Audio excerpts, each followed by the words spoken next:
Hey, all you glam metal heads, this is Tom from Glam Metal, and we're in my favorite city, Toronto, Ontario, and we have our special guest, Paul Black from L.A. Guns. Hey, Paul, how you doing? Good. How you doing? Welcome to Toronto. Now, you're here playing a gig at Jeff Healy's Roadhouse, and but after this gig, the band's doing something really exciting. You want to tell us what you're going to be doing after this gig? Yep, we're gonna stay here after the gig. We're gonna drive about 2 hours north up into the country, and we're gonna hang out on in a big house on a lake with a recording studio, and we're gonna spend 2 months recording our new record. Right. Wow, that's pretty cool. Now, do you guys have songs that you already wrote for this record? Or you're going to pretty much be writing it while you're in the studio? Pretty much, we're going to be concentrating full time on writing. We have been batting ideas back and forth for the last year or so, and back in L.A. we've been rehearsing for the last couple weeks, and bringing in a lot of ideas and stuff and formulating them, and it's looking really good. The ideas are flowing, and it's coming together really nice so far. We got a good taste of what we're going for and what direction we're going for, and now it's a matter of just taking all those ideas, and there's too many ideas, but we're going to take them all and put them together and pick out the best of everything we got and put out a great record. It's going to be called Pretty in Black. Cool. We have one new song that we're doing tonight. It's called There's a Hole in My Radio, and we've been playing it live lately, and it's been going over really good.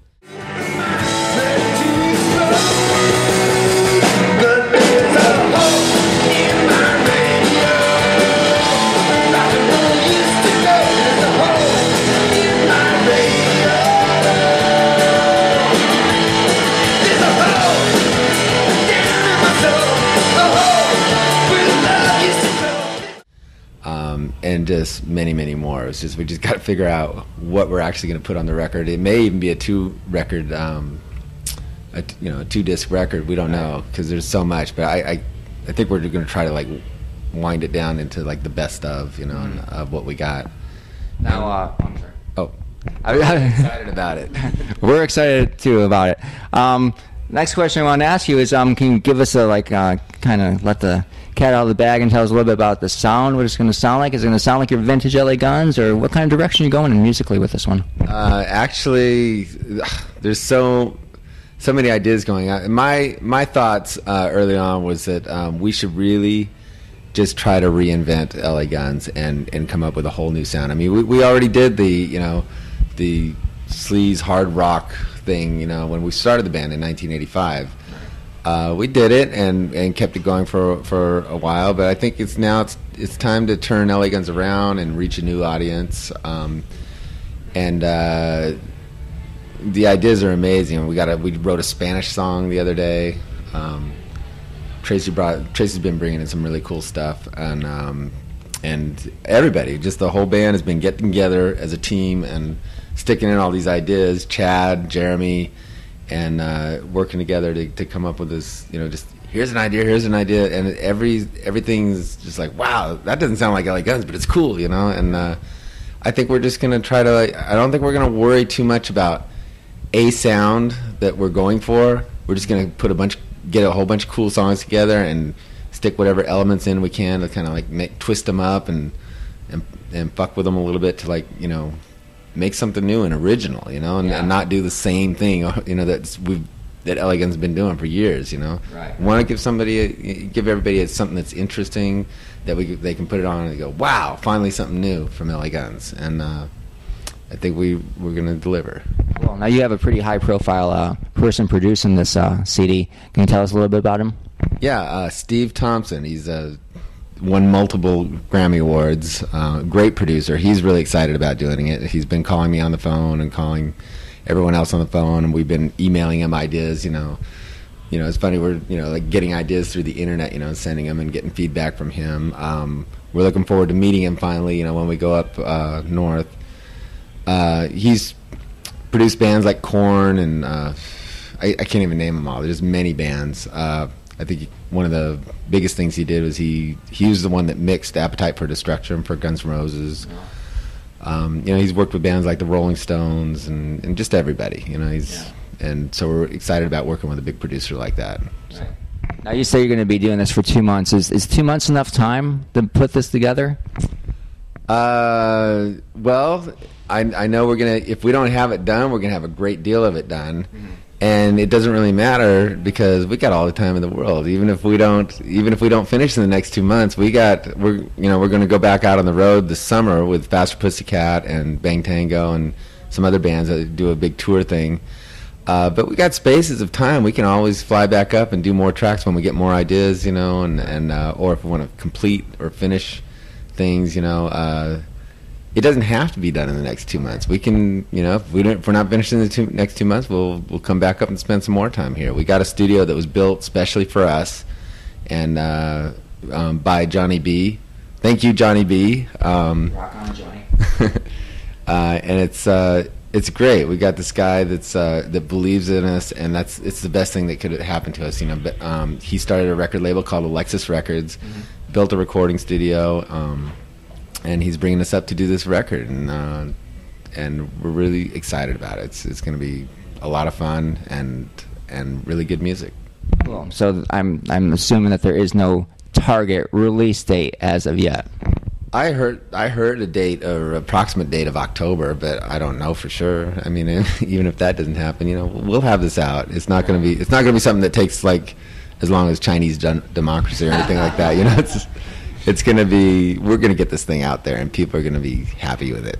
Right. You guys are also scheduled to play Rocklahoma coming up, the big concert. Only 3 bands, I believe, have been asked from last year to play it. I was checking out your footage on YouTube, and you guys were pretty incredible. That must have been a great gig for you guys to play. Can you elaborate on that, particular gig and with some of the emotions going through your? I mean, that must have been one of the biggest crowds you ever played in front of. Yeah, it's one of the biggest crowds I've ever played to, and I thought it was the biggest crowd that I ever would play to. But when we did that show, I mean, all of us, of course, were excited to do it. We kind of felt that that's the peak of the year. After when we put the band together, we started out slow. We were doing small gigs, and we kept getting asked to play more and more and more. And little by little, momentum kind of picked up, and people kept finding out about us. L.A. Guns reemerging again, and more and more people kept showing up at our shows. But then we got asked to do Rocklahoma, and we did a bunch of interviews for that, and worked with the promoters on making it all happen. And we went there, and it was an incredible crowd.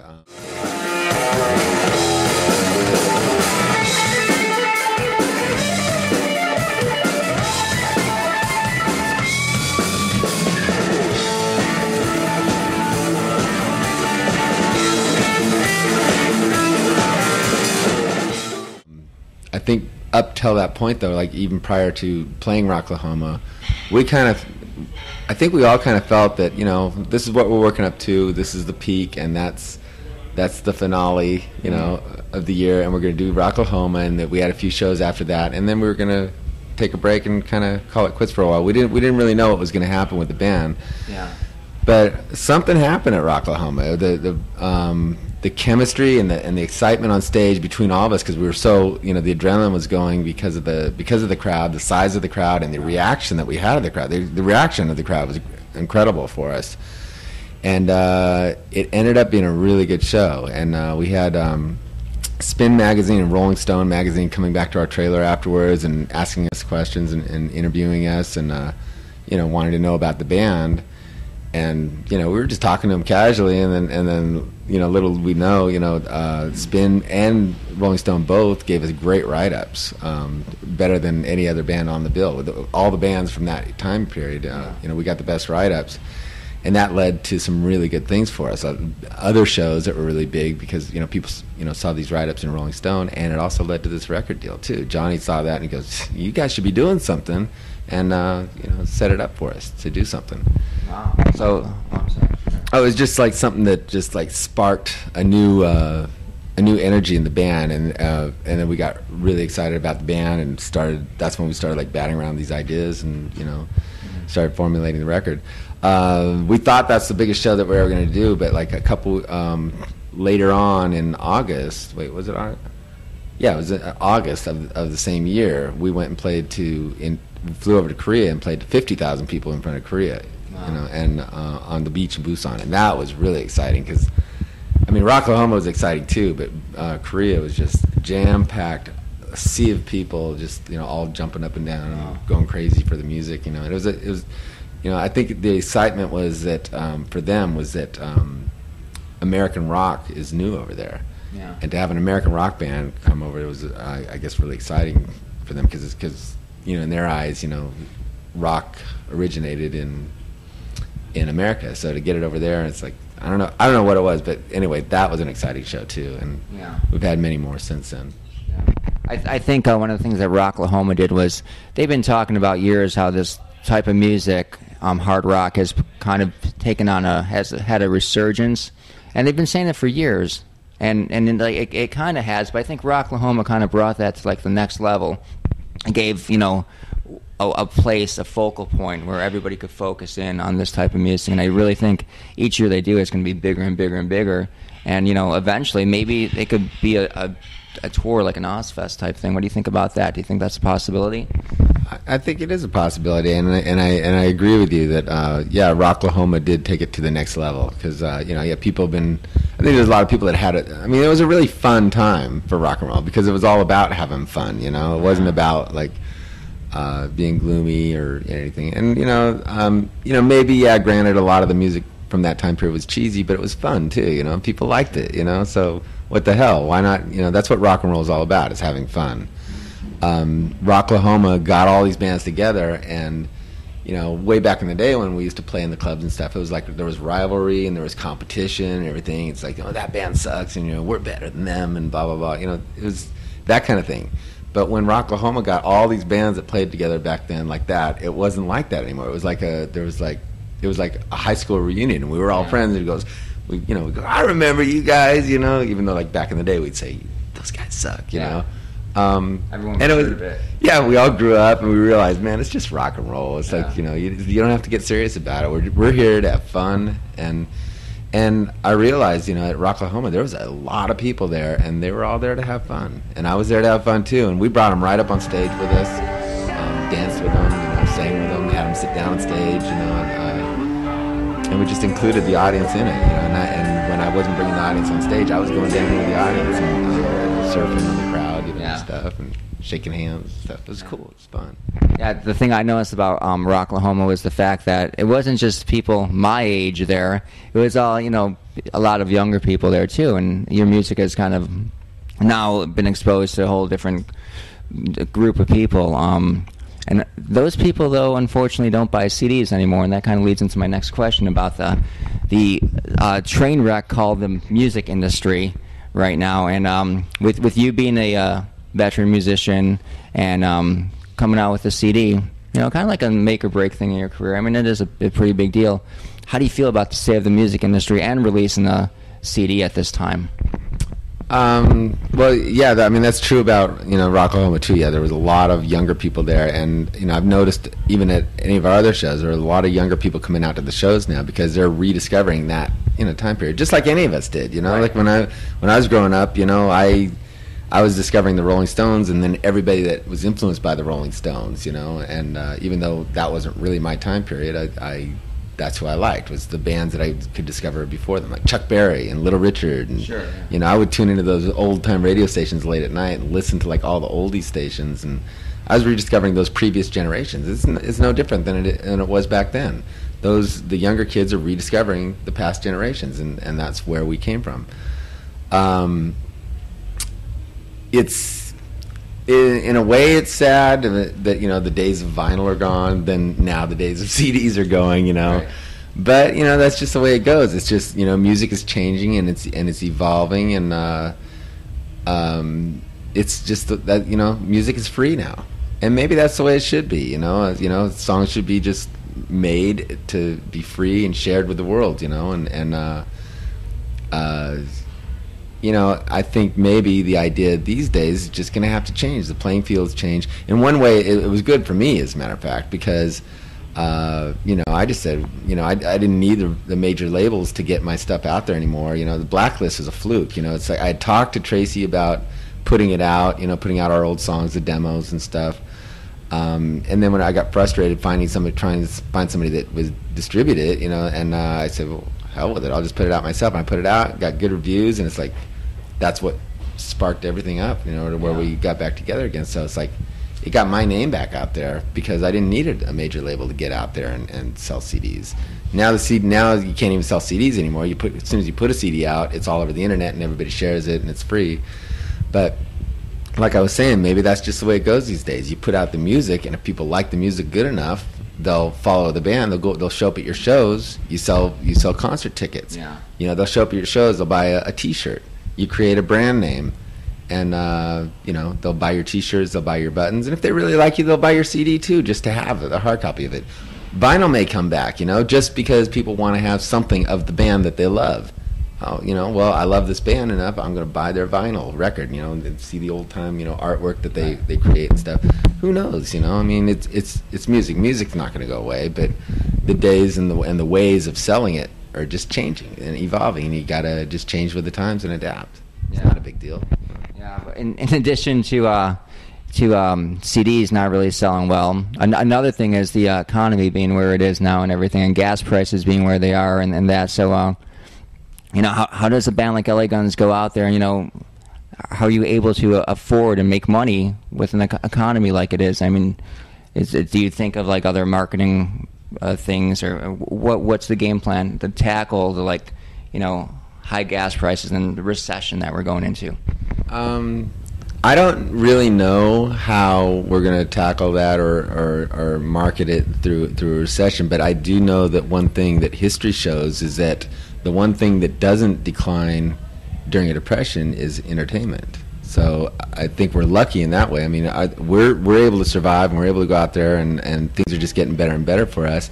And I think in the days that there are recessions and depressions, people want entertainment more than ever. So that's the one thing that kind of climbs a little bit. So for us, it's not as bad. But I think maybe the selling of product, people might be a little tighter with their money, but people still want to be entertained, and they want to be brought out of their depression, and that's what we're here for. That's our job, to get people out of that and make people have fun, at their shows, or have a good time, whatever, feel something, That's what music does. It's for me, it's been a way to express myself all my life. It's just like express, even if I'm sad or happy or whatever, it's you can express it in music and relay it to other people.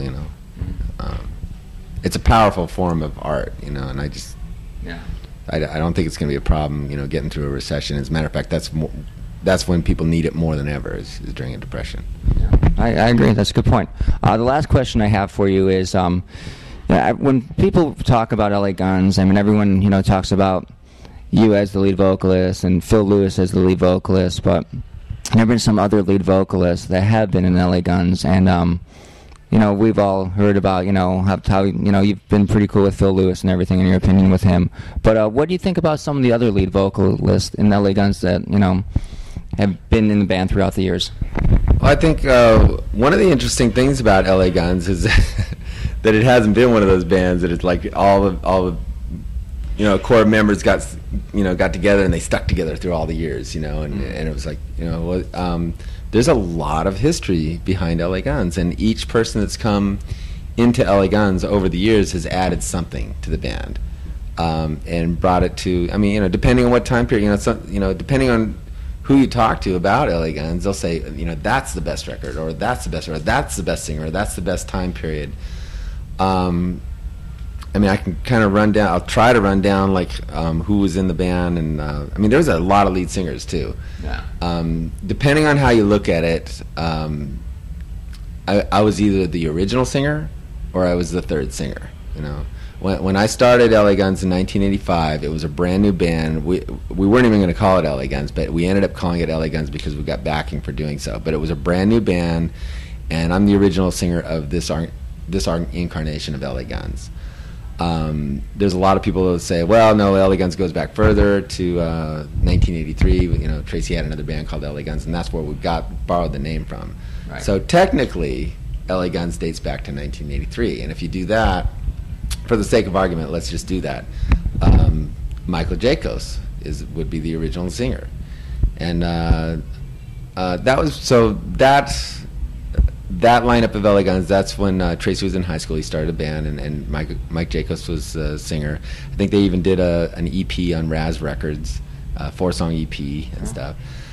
Shortly after that, Axl Rose of Guns N' Roses took his place, and he was the lead singer for L.A. Guns for a little while. Then the band broke up for about a year, and Tracy Guns and Axl Rose started Guns N' Roses with Izzy and they hooked up with members of Hollywood Rose and formed Guns N' Roses. I think after that, Tracy had a fallout with Axl, left the band, and then hooked up with me. We started a new band, and we called it again L.A. Guns. So that would make me the third singer. So there's Michael Jacobs, Axl Rose, me, Paul Black, Paul Mars Black, and then I was with the band for about 3 years. Tracy and I and the rest of the band wrote and co-wrote a bunch of songs, which led to a Polygram deal. And right before the Polygram deal, that's when Phil Lewis took over.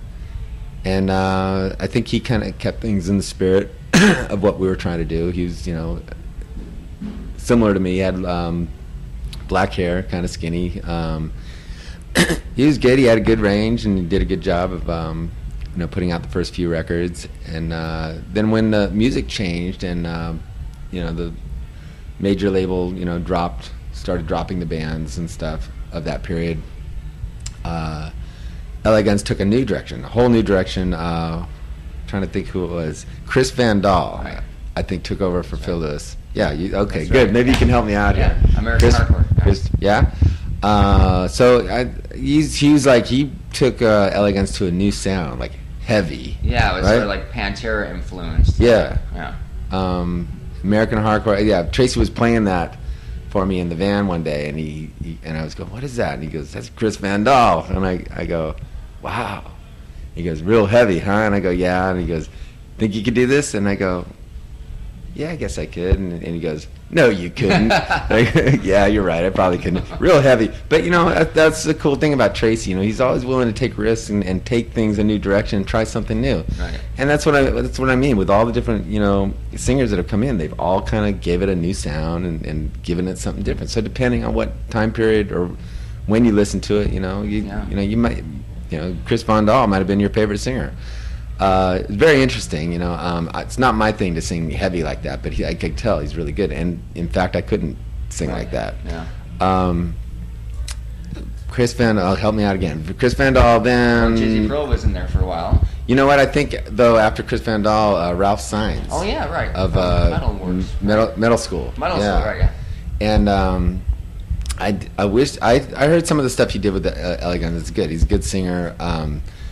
I wish I could have seen him with L.A. Guns, because of all the singers of L.A. Guns, of all the frontmen, I saw him with Metal School. He's like actually one of my favorite entertainers. He's really entertaining, and it's like you go and you watch him. It's like you like him right away. It's just, and he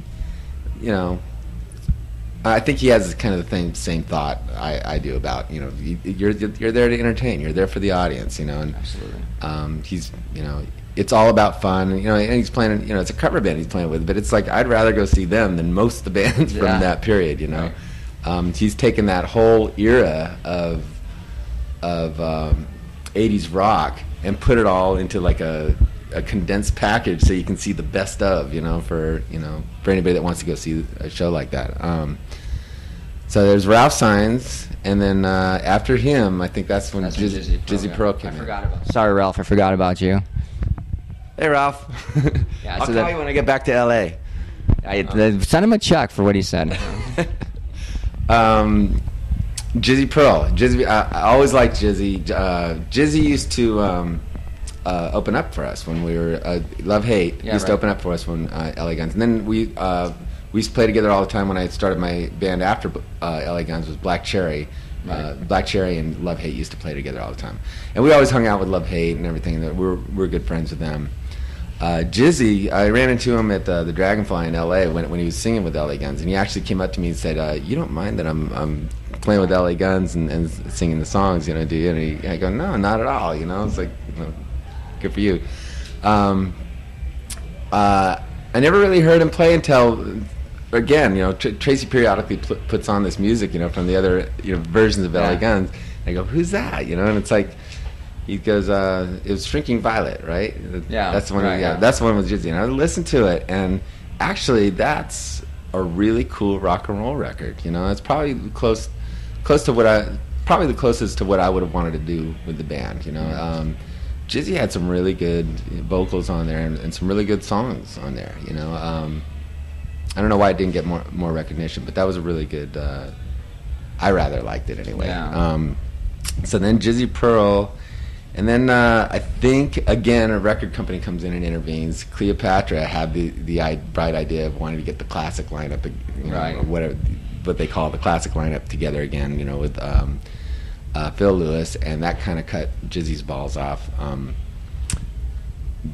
So Phil Lewis is back in it, and so I don't know. I guess they did Greatest Hits and Black Beauties. Yeah, they did that, and they did 2 studio records after that, and then Tracy left for Brides of Destruction. Yeah, he took a break to do Brides of Destruction. Did that with Nikki for a while, and then Nikki went and rejoined Motley Crue, and then finally it comes full circle. Tracy, after Blacklist came out and started getting some good reviews, Tracy gives me a call, and the whole thing ended up coming full circle, and we started playing together again after 20 years. Yeah. And it's been quite a journey, like we started out just only intending to do a few shows, and just little by little it's just, we've been all around the world this year, the last year and a half or 2 years, however long. I've lost track of time. Yeah. But I left my job in L.A. that I was working a steady job with benefits and raising my son and stuff. He asked me to join this rock and roll band. We take off, start seeing the world, and it's just been a lot of fun. And now it's led to this record that we're gonna do, and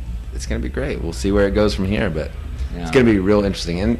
And I'm really happy about this because I was working really hard for 3 years to get L.A. Guns to the point of doing a record with Polygram, and then I got cut out of the picture, and I didn't get to do the record that I wanted to do with L.A. Guns. So now finally, 20, 25 years, 30 years, whatever it is, years later, I'm finally getting to do the record that I didn't get to do, with L.A. Guns. And I'm going to get to spend a full, we got a lot of ideas together, but we're going to get to spend full time just working on this record and creating it, and I really hope to put out a great record for that people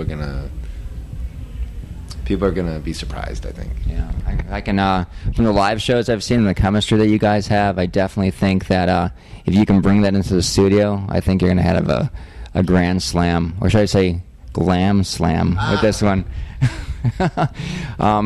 So I'm guessing that this has to be the happiest you've ever been in your career, huh?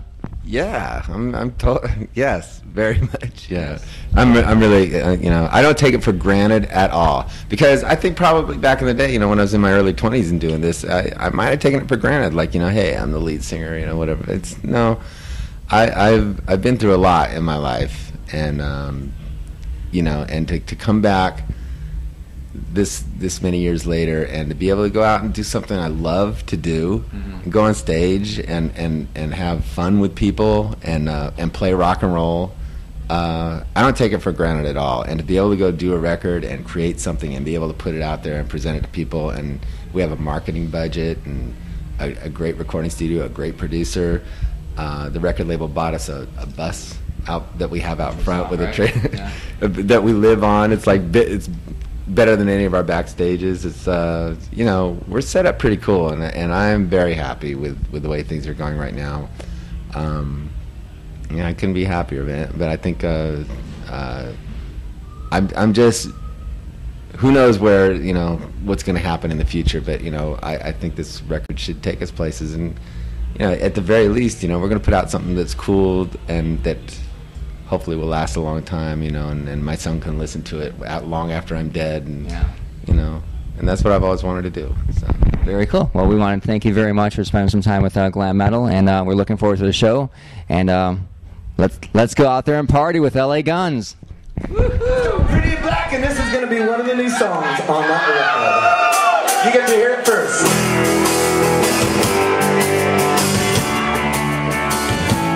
It's called "There's a Hole in My Radio."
Tracy,